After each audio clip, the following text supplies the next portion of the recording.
राधे राधे दोस्तों, जय श्री कृष्णा। कान्हा जी की कृपा हम सब पर बनी रहे, इन्हीं शुभकामनाओं के साथ आज की वीडियो को शुरू करते हैं। दोस्तों, आप सबका हमारे YouTube चैनल भक्ति में आस्था पर हार्दिक स्वागत है।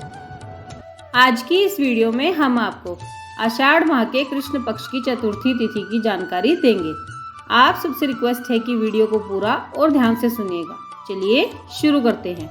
आषाढ़ माह के कृष्ण पक्ष की चतुर्थी तिथि को कृष्ण पिंगल संकष्टी चतुर्थी व्रत रखा जाता है। इस साल कृष्ण पिंगल संकष्टी चतुर्थी व्रत 17 जून दिन शुक्रवार को पड़ रहा है। यह जून की पहली संकष्टी चतुर्थी है। इस दिन विघ्नहर्ता श्री गणेश जी की विधि पूर्वक पूजा की जाती है। ज्योतिषाचार्य के अनुसार संकष्टी चतुर्थी व्रत में चंद्रमा की पूजा की जाती है, जबकि विनायक चतुर्थी व्रत में चंद्रमा को देखना वर्जित होता है। संकष्टी चतुर्थी में चंद्रमा की पूजा के बिना व्रत अधूरा माना जाता है।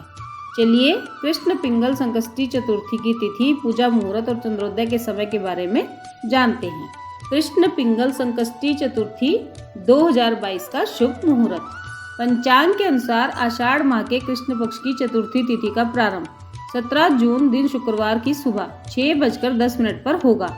यह तिथि अगले दिन सूर्योदय से पूर्व ही तड़के 2:59 पर समाप्त हो जा रही है।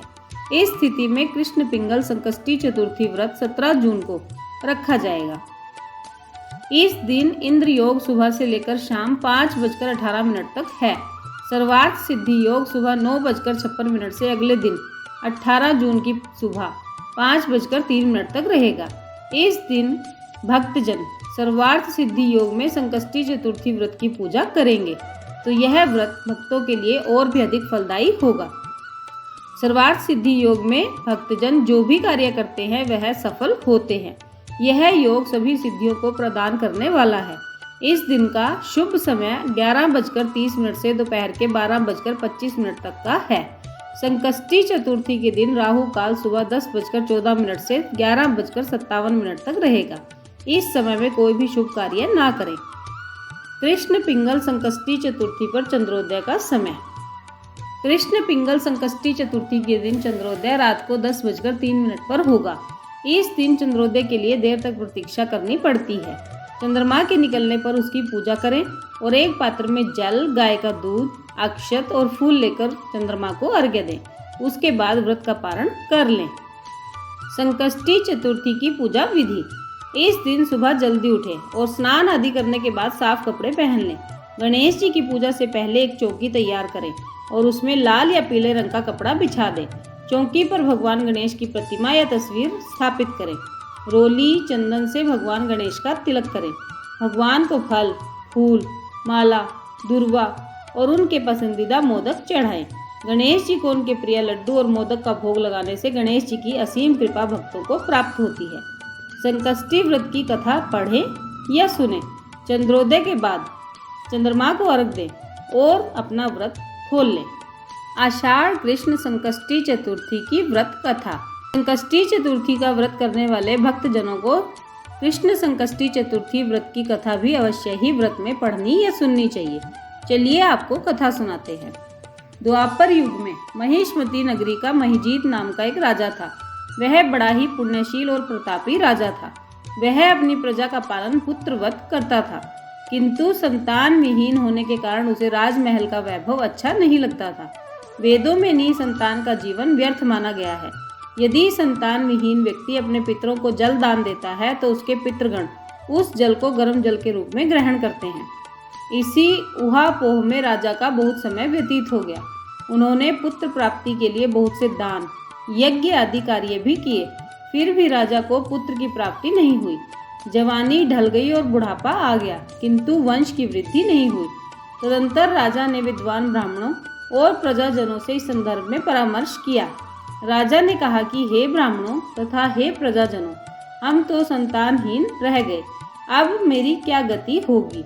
मैंने जीवन में तो किंचित भी पाप कर्म नहीं किया, कभी अत्याचार द्वारा धन संग्रह भी नहीं किया।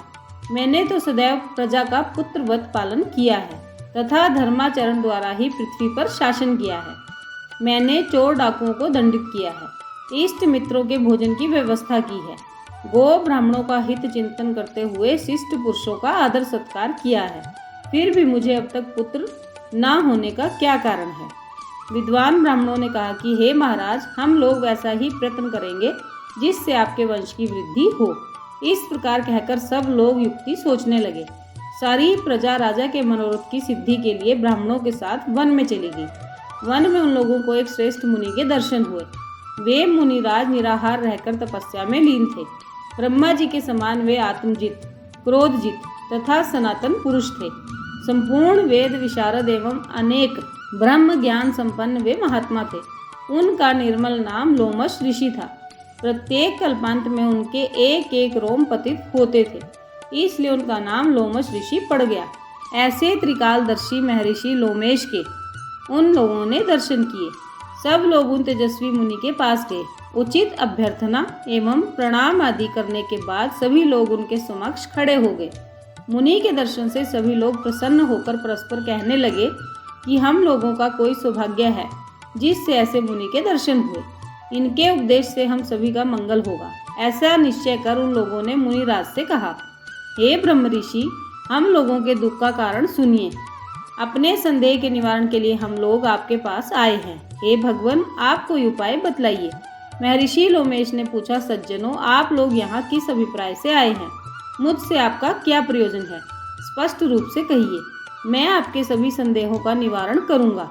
प्रजाजनों ने उत्तर दिया, हे मुनिवर, हम महिष्मती नगरी के निवासी हैं। हमारे राजा का नाम महिजीत है। वह राजा ब्राह्मणों का रक्षक, धर्मात्मा, दानवीर, शूरवीर और मधुर भाषी है। उस राजा ने हम लोगों का पालन पोषण पुत्र की भांति किया है, परंतु ऐसे राजा को आज तक संतान की प्राप्ति नहीं हुई। हे भगवान, माता पिता तो केवल जन्मदाता ही होते हैं, किंतु राजा ही वास्तव में पोषक एवं संवर्धक होता है। उसी राजा के निमित्त हम लोग ऐसे गहन वन में आए हैं। हे महर्षि, आप कोई ऐसी युक्ति बताइए जिससे राजा को संतान की प्राप्ति हो, क्योंकि ऐसे गुणवान राजा को कोई पुत्र ना हो, यह बड़े दुर्भाग्य की बात है। हम लोग परस्पर विचार विमर्श करके इस गंभीर वन में आए हैं। उनके सौभाग्य से ही हम लोगों ने आपका दर्शन किया है। हे मुनिवर, किस व्रत, दान, पूजन या अनुष्ठान करने से राजा को पुत्र की प्राप्ति होगी? आप कृपा करके हम सभी को बतलाएं। प्रजा की बात सुनकर महर्षि लोमेश ने कहा, हे भक्तजनों, आप लोग ध्यानपूर्वक सुनो। मैं संकट नाशन व्रत को बतला रहा हूँ। यह व्रत निसंतान को संतान और निर्धनों को धन देता है। आषाढ़ कृष्ण चतुर्थी को एक दंत गजानन नामक गणेश की पूजा करें। राजा व्रत करके श्रद्धा युक्त हो ब्राह्मण भोजन करावें और उन्हें वस्त्रों का दान करें। गणेश जी की कृपा से उन्हें अवश्य ही पुत्र की प्राप्ति होगी। महर्षि लोमेश की यह बात सुनकर सभी लोग करबद्ध होकर उठ खड़े हुए। नतमस्तक होकर दंडवत प्रणाम करके सभी लोग नगर में लौट आए। वन में घटित सभी घटनाओं को प्रजाजनों ने राजा से बतलाया। प्रजाजनों की बात सुनकर राजा बहुत ही प्रसन्न हुए और उन्होंने श्रद्धापूर्वक विधिवत गणेश चतुर्थी का व्रत करके ब्राह्मणों को भोजन, वस्त्र आदि का दान किया। रानी सुदक्षिणा को गणेश जी की कृपा से सुंदर और सुलक्षण पुत्र की प्राप्ति हुई। श्री कृष्ण जी कहते हैं कि हे राजन, इस व्रत का ऐसा ही प्रभाव है। जो व्यक्ति इस व्रत को श्रद्धा पूर्वक करेंगे वे समस्त संसारिक सुख के अधिकारी होंगे। बोलिए गणेश भगवान जी की जय। तो दोस्तों, ये थी आषाढ़ मास की संकष्टी चतुर्थी की सारी जानकारी और व्रत की कथा। आप सबने वीडियो को ध्यान से सुना, इसके लिए आपका धन्यवाद। आज की वीडियो में बस इतना ही। कल फिर मिलेंगे एक और नई वीडियो के साथ। तब तक स्वस्थ रहिए, मस्त रहिए, अपना और अपनों का ख्याल रखते रहिए और गणपति जी के श्री चरणों से जुड़े रहिए। राधे राधे दोस्तों, जय श्री कृष्णा, जय माता दी।